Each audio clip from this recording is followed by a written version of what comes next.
All right, everybody, we're back. I want to talk to you about some not so obvious guys who are headed for the playoffs that are going to play big roles, key roles on their teams. And they are right now as the playoff picture takes shape.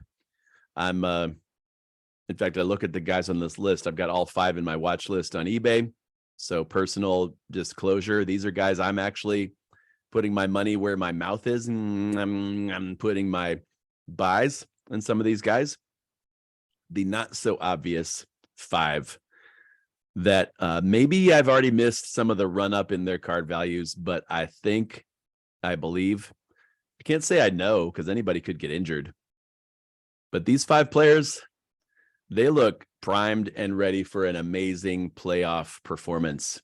And actually, let me check the record on one of these teams. Let me go in order of where their teams are ranked, sort of as a countdown here. I'm going to go with a player who's currently on the 5th ranked team in the West, but I think they could make it to the 4th ranked team. I'm talking about the LA Clippers. So they have this player who has won championships, who has an MVP award, who is playing like an MVP caliber player right now. But right now, very few in the card market know about it, care, can realize that there has been a reawakening. The next chapter of Kawhi Leonard's career is being written right in front of our faces, people. And I don't come to you as a Clippers fan. I'm not sitting here going, oh, Bones Highland's going to Paul George and Russell Westbrook. Like, this is Kawhi Leonard's team. And Kawhi is back to being Kawhi. And he's added a lethal 3-point shot to his arsenal. The Clippers are scary. That's all there is to it. They're scary. They've got all those other supporting cast around them. They've got Zubats and they got Terrence Mann. They've got Norman Powell. They've got guys that can bring off the bench that can just hurt you. And Nick Batum, nothing to sneeze at, although I wouldn't sneeze at anyone. I think you cover your mouth or you sneeze away from the person or you sneeze into a Kleenex. Certainly do not sneeze at Nick Batum because that dude is a 3 and D guy. I think next to the words 3 and D in the dictionary is a big picture of the Frenchman, Nick Batum. So that's my little rabbit trail that I didn't plan on going down. Kawhi Leonard is a good buy because the Clippers are good. He's very, very good again. And the upside is real. Guys, the market for Kawhi's, it's going up as I talk. Like it's just a thing. So his team's ranked 5th. I think they could finish 4th. I think they could host a playoff series against Phoenix. And wouldn't you love it? Like, if it looks like it's shaken down like this, Kawhi and the Clippers against Kevin Durant and the Suns. Guess who's not choking? Paul George, Kawhi Leonard. Guess who's cranky, load managey, injury prone, shrinks back from big moments? I'm thinking Chris Paul. You're listening to a podcast that I'm not anti-Phoenix. I don't. But it just seems like whenever there's a big, bright stage and a challenge, like, yes, KD is clutch, but is KD going to win? Is KD going to play defense? Are the Clippers well coached, hungry, have a lot to prove, have as much superstar power as the Suns and more? They've got more. They do. So I like Kawhi. Here's the thing. Even if they go up against the Suns and lose a series, guess who's still going to have some huge games and have us all taking notice? It's Kawhi Leonard. Next guy that's not so obvious, coming back from injury, just like Kawhi, from the same rookie card class as Kawhi, able to do a lot of big things in the playoffs, and he's done it before. He's a champion. He's a 3-time All-Star. Chris Middleton is good again, people. Very, very good. His first month or 2 back, they're working him in. They're building up his minutes. People are like, it's Drew Holiday. He's the All-Star. Well, yeah. This team has 3 All-Stars. Chris Middleton has been scoring a lot more lately and running the offense in a way that Drew doesn't want to or have to. Chris Middleton is the guy. And people are starting to buy his cards off eBay. It's kind of annoying. Like, I had all these cards in my watch list I was going to buy some PSA 10s for less than $100 of Chris Middleton's 2012 Prism. Whoever you are, thanks for nothing. You went in and bought my cards. I watch lists. They're like practically my collection already. And nope, somebody else is smarter and faster than me at pulling the trigger on Chris Middleton's, who once he gets in those primetime games in a series against, the Cavs, the Knicks, the Sixers, guess what? Everybody knows Giannis is going to get him some 30 and 10 and 10. What they're not ready for is Chris Middleton getting 30 and 10 assists. It's going to happen. Chris Middleton, not so obvious, but we shouldn't be surprised when he does it.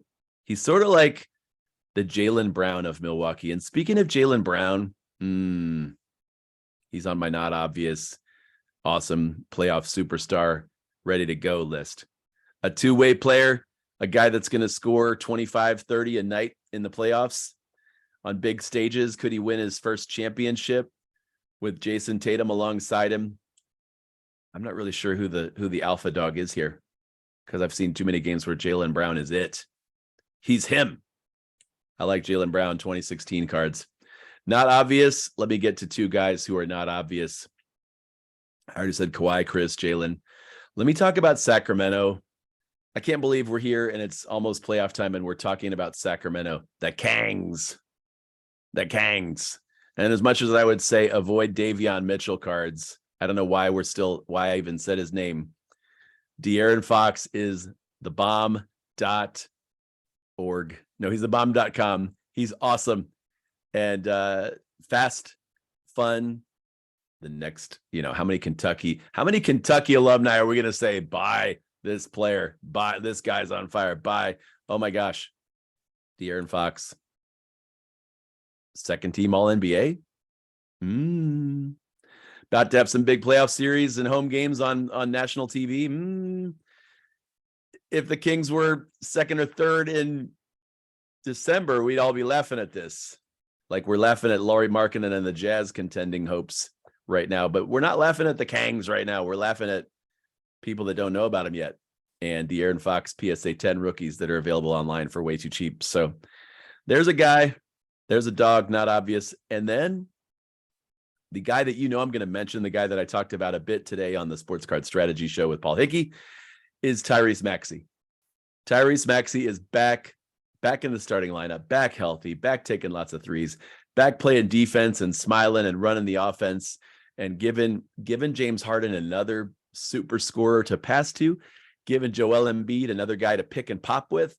I love what I see in this young player. I love what I see in his card market right now. Full disclosure, I've been in on Tyrese Maxey for 2 years, right? So I'm not trying to pump and dump. I'm just trying to say why I don't even have a lot of expensive Tyrese Maxey cards. I maybe have one or two that I'm like, that's a serious. I've got a bunch of like raw base rookies of his select cards, and I'm like, why did I buy these? Well, it's Tyrese Maxey. Okay, I'm good with it. But no, seriously, he did it last season in the playoffs. First time, young player, big stage, scoring 30. Didn't he have like a 41-point game in the playoffs last year? Come on. He's going to do it again. He is going to do it again, period. The Sixers are much better. Whatever process you trusted, this season is why you trusted it. Embiid could be the MVP. The Sixers could get to the Eastern Conference Finals and win it. Stay healthy. I mean, finally, Harden and Embiid have had a season together, and they look so good. Guys, I've seen the Cavaliers just embarrass the Celtics for 3 wins against Boston, overtime wins where, Donovan Mitchell and Evan Mobley and Darius Garland, they did all the things, and the Celtics fell short. But I've also seen the Sixers come to Cleveland and just confuse the Cavs, just frustrate the Cavs, just hit big shot after big shot. It's really hard to stop Embiid and Harden. That's bad enough. But when you've got another guy that can score 20 plus every night, and his name isn't Tobias, his name is Tyrese. We bring him in the fourth quarter. He's the spark plug. He's the energy. Tyrese isn't paying me to say this. He is another not obvious guy who's going to have a big playoff run. Now, let me get to a few step ups. I'm not going to spend as much time on these guys, but guys who, well, 2 of them, they love having the ball in their hands in the fourth quarter. and they're going to have some big moments to shine. So I wouldn't be surprised if Donovan Mitchell and Jalen Brunson are major scorers in the playoffs for teams that make a deep run. Donovan Mitchell and Jalen Brunson stepping up. A couple of young players that have stepped up their game. Actually, let me say 3 for sure that have stepped up their game, and they may or may not do it in the playoffs. I'm not making a big pick. I don't know what to think about Brooklyn. They're still number 6 in the East. I don't know how that's possible. What do you mean? You traded Kyrie and you traded Kevin Durant and you're still playoff relevant with 2 weeks to go? Yeah. Mikal Bridges. He's the man. But I thought he was just a defensive stopper. I thought he was just the Dylan Brooks I thought he was the dude. 25 a game. Brooklyn, they got a star on their hands. They got Bridges, who is a 3-level scorer. He's very comfortable with the ball in his hands and not afraid of a challenge. So I like Mikal Bridges stepping it up over these next 4 weeks. The other guy who started to step up, not just as a defensive player of the year candidate, but as a scorer, is Jaren Jackson Jr. Jaren Jackson Jr., as Alexa calls him. Alexa, who is Jaren Jackson Jr.? Listen to this. Jaren Walter Jackson. Okay. Alexa thinks that his name is Jaren. Well, JJJ. Basketball for the Michigan. Yeah, he did. He played for Michigan State. Scoring, shooting, doing more with Ja out. Maybe he'll continue because they need scoring punch outside of Ja and Desmond Bane. They need him to be an inside scorer, and he can. So Jaren Jackson Jr., I like his buys. I also like Evan Mobley stepping it up over these last 10, 15 games as a scorer. This could be that moment where he emerges as the best rookie buy, the best rookie moving forward from the 21 class. I know we all like Scotty Barnes. I know we all think Cade Cunningham's good. He is. Who's the other dude? Who's the other guy? Oh, Jalen Green. Like, that kid can score. He's a great scorer, but like, Mobley's already in the playoffs. He's going to have meaningful series, big performances ahead of him against who? Guys like Mitchell Robinson and Robert Williams III and Joel Embiid. And, it's going to be fun to watch what Evan can do now. He's doing it. The other guy that I would say as a step up, and I'm not predicting this, I hope it happens for his sake. He is a fun kid, fun player to watch, fun team to get behind when things are working right. The Minnesota Timberwolves, if Anthony Edwards is going to be healthy and playing again in the next couple of weeks, I would love, just as an NBA fan, love to see him take the stage that seems to be there for him, to be the leading scorer on a playoff team that wins a series or does something meaningful here in these next 4 to 6 weeks. So Anthony Edwards is my watch for him to step up. I think he can do it. I know Jamal Murray can do it, but I think it'd be so much fun to see Anthony Edwards actually take that next step. And I say that for card collectors and investors everywhere who came into this season saying, that's the guy. That's the pick of the last 2 or 3 rookie classes. Anthony Edwards, super scorer, young player, tons of potential, superstar personality, team that's got playoff runs already. They're already starting that stuff. But then there's the drama, the Gobert trade, the Karl Anthony Towns injuries, the how do we fit around D'Angelo Russell? Oh, we don't. So we get Mike Conley. Like, I'm concerned for that whole franchise, but Anthony Edwards is a constant bright spot. Love to see him healthy and make a run. So guys, that's what I got for you. You want to check out Market Movers? Great. Use the Hoops and Cards promo code. You get a dollar for your first month of whatever level of service that you want there. I use that to compare players and to compare cards prices, to see buying opportunities in the market, like the Jason Tatum Donruss rated rookie. There's a lot of good plays right now, but mostly I'm waiting till October, November to spend. That's in the off season. That's the lull.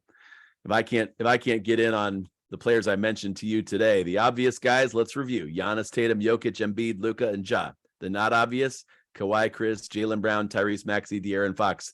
The step-ups: Brunson, Donovan Mitchell, Mikal Bridges, or Michael, whatever you call it. Just don't. Jaren Jackson Jr., Evan Mobley, and Anthony Edwards. You probably didn't hear any new names today. You didn't hear me make the case for Jalen Williams as the number 2 star on the Thunder going forward. You didn't hear me say, hey, Shai Gilgeous-Alexander and the Thunder not tanking this year. You didn't hear me say he's the best buy going into this. I could be wrong, and he might be. But guys, thanks for listening. Thanks for watching our show. Subscribe to our YouTube channel if you haven't already, because we're cranking out these videos. It's not just me and the voice. It's me and I got a haircut. So it's me and the haircut. As Steve Chapman once said, I got my ears lowered and I thought I'd share it with the world. So guys, signing off. Hope you have an awesome week following the NBA. If you're in Canton, I'll see you at the show on Saturday. This has been Hoops and Cards for you, collectors and investors. Have a great week.